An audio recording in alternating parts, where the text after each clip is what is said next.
sebelumnya saya juga sudah membahas ya tentang technopreneurship di teknologi ya, teknologi di link saya yang pertama. Kira dia bisa mendengarkan apa itu teknologi, dari mana asal katanya dan berasal dari mana. Nah, di sini menurut Kamus Besar Bahasa Indonesia, kata teknologi itu dia mengandung arti tentang metode ilmiah untuk mencapai tujuan praktis, ya, ilmu pengetahuan, terapan, atau keseluruhan sarana untuk menyediakan barang-barang yang diperlukan bagi kelangsungan dan kenyamanan hidup manusia. Ya, jadi dengan teknologi bukan hanya kita memudahkan tentang apa-apa yang kita perlukan, kenyamanan hidup kita. Jadi segala sesuatu itu menjadi mudah dengan adanya teknologi.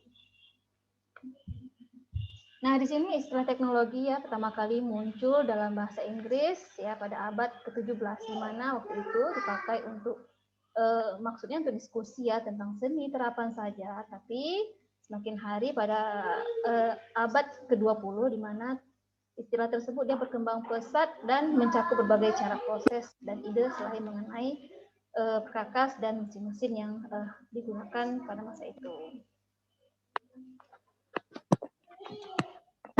Ini pengertian teknopreneurship ya, atau teknologi entrepreneurship sendiri sudah menjadi objek peneliti.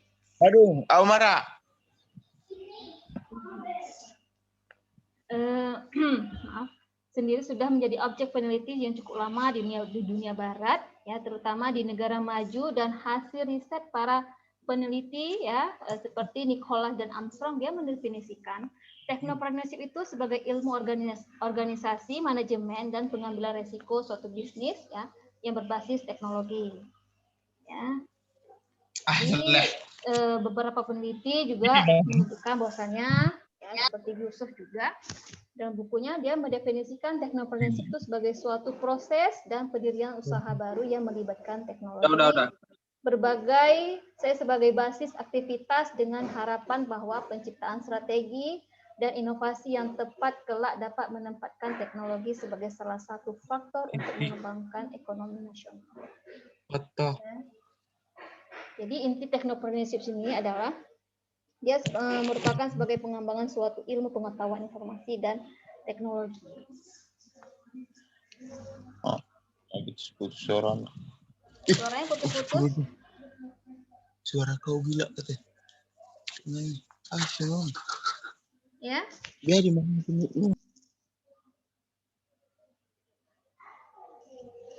Oke. Nah, di sini ya. Ya, di Amerika Serikat pada tahun 1930 ya, di mana perkembangan teknopreneurship di beberapa negara, di mana seperti di Amerika ya, Amerika dulunya mereka mengalami depresi ya, depresi ekonomi ya, atau perlambatan pertumbuhan ekonomi yang dikenal dengan the Great Depression ya, di mana tingkat penganggurannya itu meningkat 25% ya, dan pada awal tahun 1933. Nah, di sini dekan Fakultas Teknik tersebut dia mendorong para sarjananya, para mahasiswanya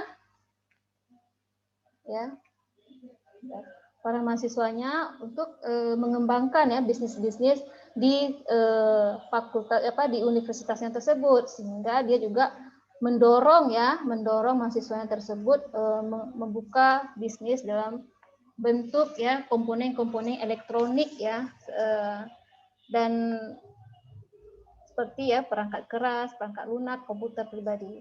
Di sini juga profesornya bernama Hewlett Packard ya, yang sukses pada perusahaan komponen perangkat keras tersebut.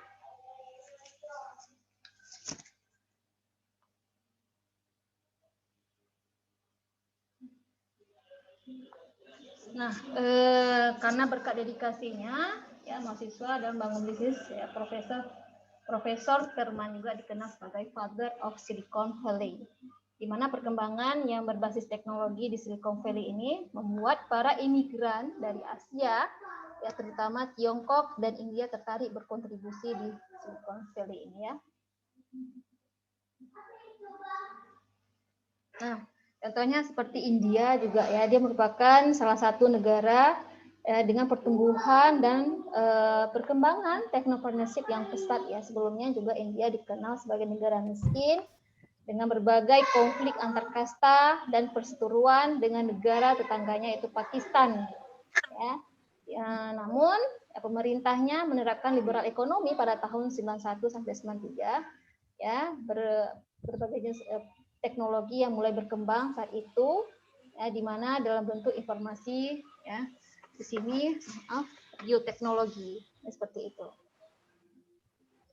Ya, nah peran pemerintah India dalam mengumpulkan orang-orang yang bertalenta dan pelaku bisnis di bidang teknik, pemrograman, yang komputer dan perusahaan teknologi internasional dalam suatu lokasi yaitu Bangalore ya, di mana Bangalore itu suatu lokasi ya, orang-orang yang bertalenta ya, orang pelaku bisnis di bidang teknik pemrograman dan kini menjadi lokasi yang penghasil teknologi informasi yang besar ya di India.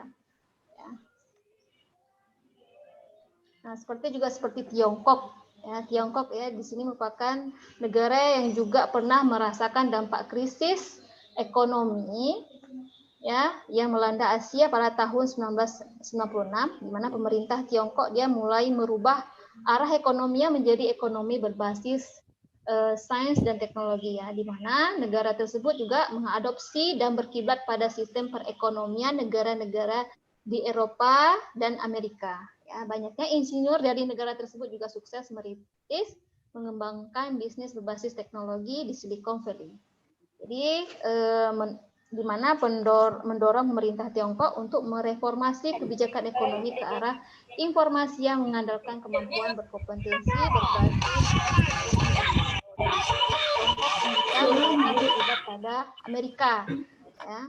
Mereka belajar di Amerika dan menularkan virus tentang ilmu yang mereka dapat dan memberikan di negaranya. Nah, Tiongkok ini sukses ya. Tiongkok juga sukses dalam perusahaan ya. Alibaba merupakan perusahaan terbesar ya di Tiongkok ya, seperti perusahaan e-commerce ya, di mana yang didirikan oleh Jack Ma. Jadi si Jack Ma ini merupakan orang miskin, tapi dia berjuang gigih ya, sekarang dia menjadi orang pengusaha terbesar ya di Tiongkok ya, di mana dia juga mendirikan Taobao atau situs perdagangan online yang jumlah transaksinya berhasil mengalahkan situs Amazon dan eBay jika digabung ya. Jadi situs Amazon ini yang di Amerika jika digabung dia mengalahkan ya, dikalahkan oleh bisnis Alibaba. Nah, teknologi pembayaran digital, bioteknologi dan telepon pintar juga berkembang pesat di Tiongkok. Nah, pemilik saham minoritas di Tokopedia ya, mayoritas di Lazada merupakan dukungan dari Alibaba Group yang menyuntikkan dana modalnya ke Tokopedia yang tersebut ya, seperti Lazada juga. Nah, Singapura juga seperti itu, di mana pemerintah dan warga Singapura dia terinspirasi dari kesuksesan bisnis dari Amerika yang sukses di bisnis teknologi, di mana pemerintah Singapura yang menciptakan technopreneurship dengan meningkatkan kualitas SDM yang terdidik di bidang pendidikan yang kuat dalam bidang teknologi, sektor bisnis yang berkembang di Singapura. Nah, perdagangan secara online, ya, analisis data, pelayanan kesehatan, serta di bidang bioteknologi. Tapi di sini mesti mendengar suara saya. Sibuk. Ya. Nah, selanjutnya di Indonesia, di mana di Indonesia juga kita bisa melihat ya perkembangan teknologi di Indonesia.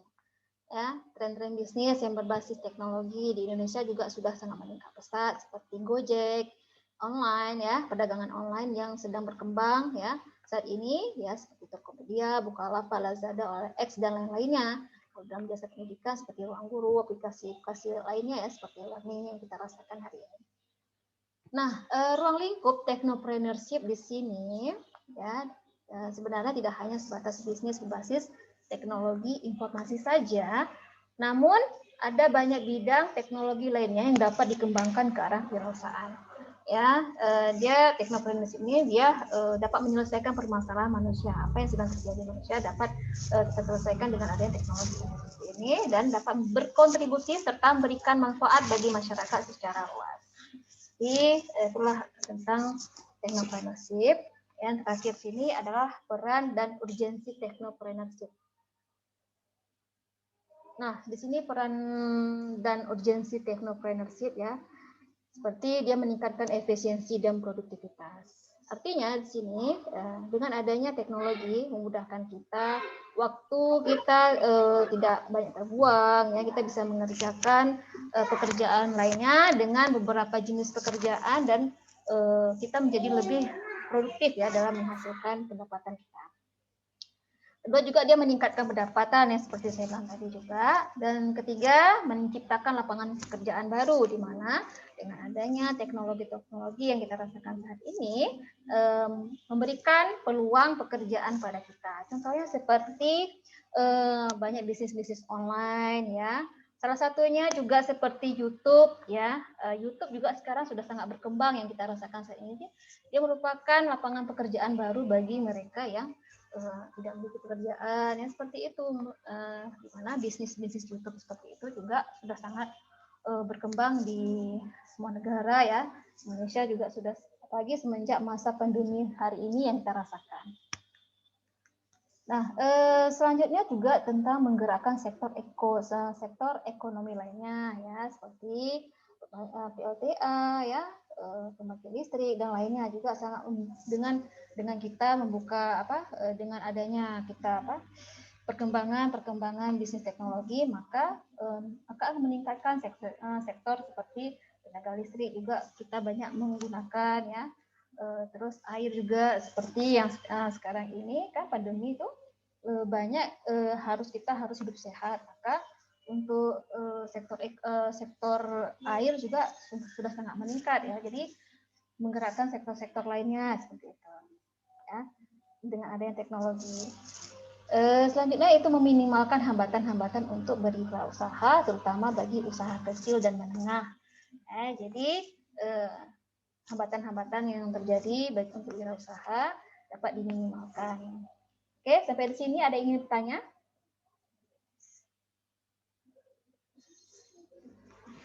Sampai di sini ada yang ingin bertanya? Lanjut, Bu. Lanjut. Belum, Bu. Ini selesai materinya ya. Jadi